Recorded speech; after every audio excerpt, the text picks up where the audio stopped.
Hi, Coco.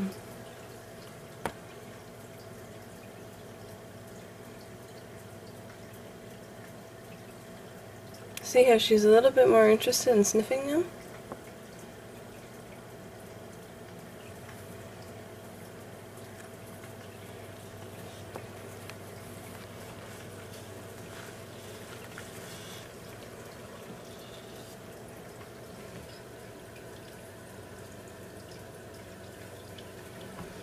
Hmm?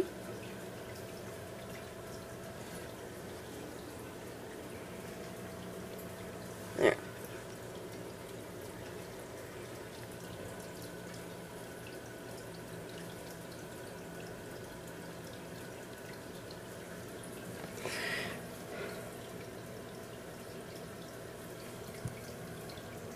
I'm trying to stretch out her holding time periods now compared to before, and she's starting to take them a little bit better now. Where it started off with letting her be held for just a couple of seconds, and now she's letting me hold her for a little bit longer. Not super long, but longer.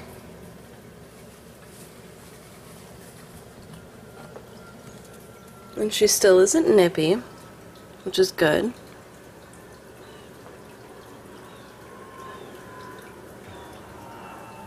Sometimes picking her up twice in a row. Just kind of stretching it out a little bit. Don't bite my finger. Don't bite my finger. I know you were just trying to see if it had anything to nibble on. You can see she doesn't flinch as much when you pet her too.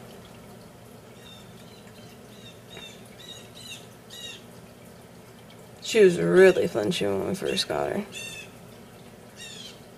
Yes, who's a good girl.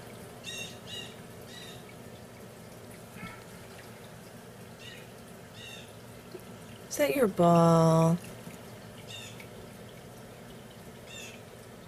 Yeah. Who's a good girl? Yeah.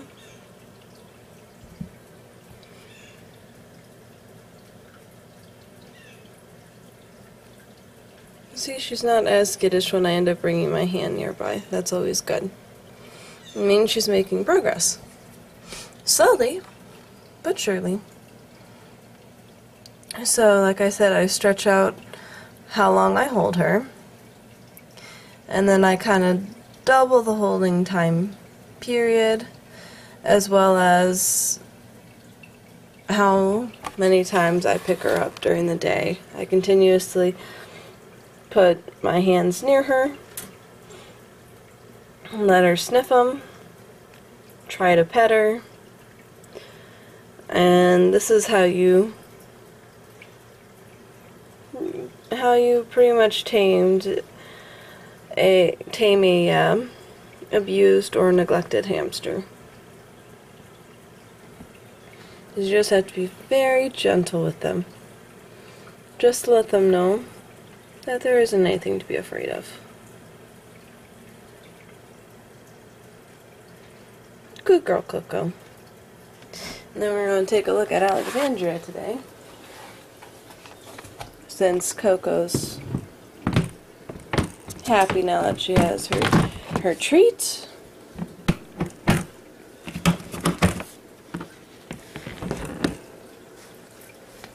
And we're going to see how Alexandra is doing. I actually think she's in her little house. And you can see from yesterday, her balls moved. I think it was like somewhere over there. You always find these things just randomly put other places. Sometimes they play with them. Sometimes they just like to carry them around. I think she's too small to bury them. Come here, you. That could be wrong. Hello! Who's got the cutest little twitchy whiskers?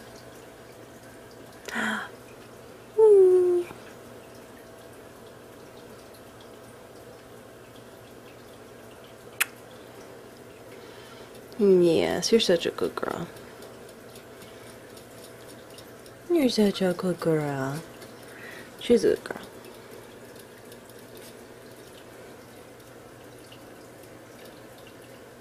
Yeah.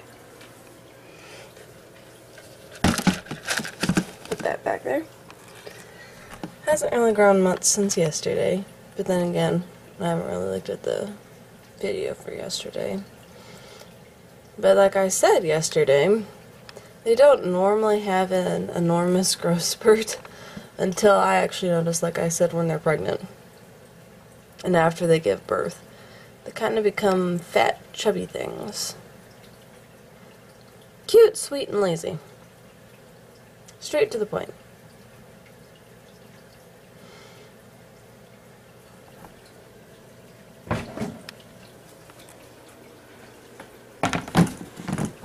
I'll give her some chicken later, because we bought some chicken, so I can boil that and call it goods.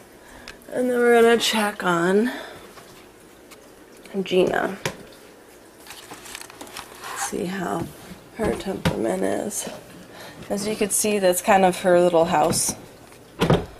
Chances are she probably won't give birth in there, since there's not really that much space. But what I like to do is I kind of just like to just go kind of near them. Just kind of pat their bedding. Kind of also brings them out.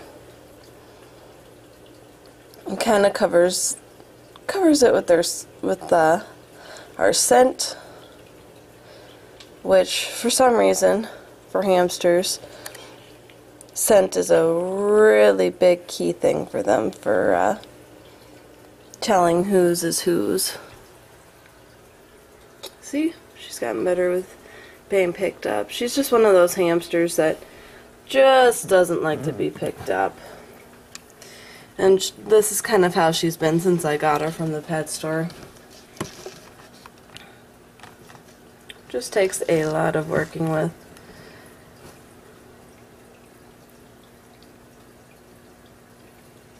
Yeah, you're a good girl though. Don't bite. There we go, just sniff.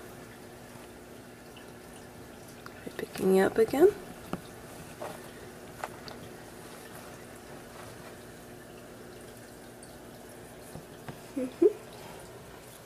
Oh, no. Sometimes she does better. One thing that you also should know, before I continue with my one sentence, is for some reason, hamsters think that fingernails are actually very chewable, since they have kind of like a hard beginning, but obviously when they really start to bite down, they'll tear your fingernails and it hurts.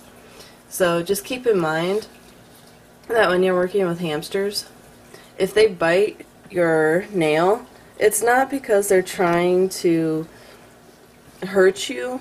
It's mainly because they feel it's something hard and that they can chew on.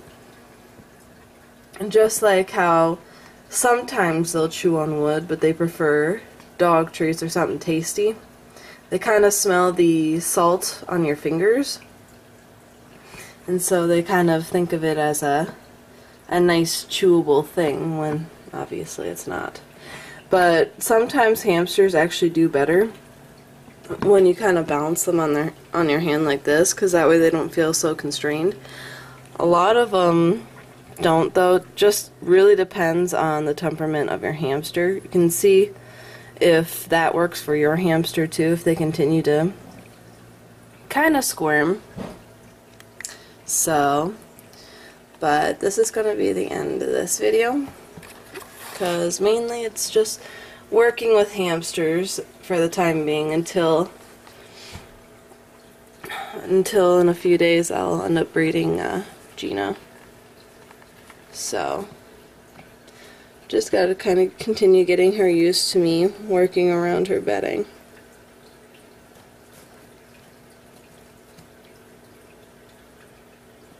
Since she's one of those I'm a skittish hamster. So, toodles for now.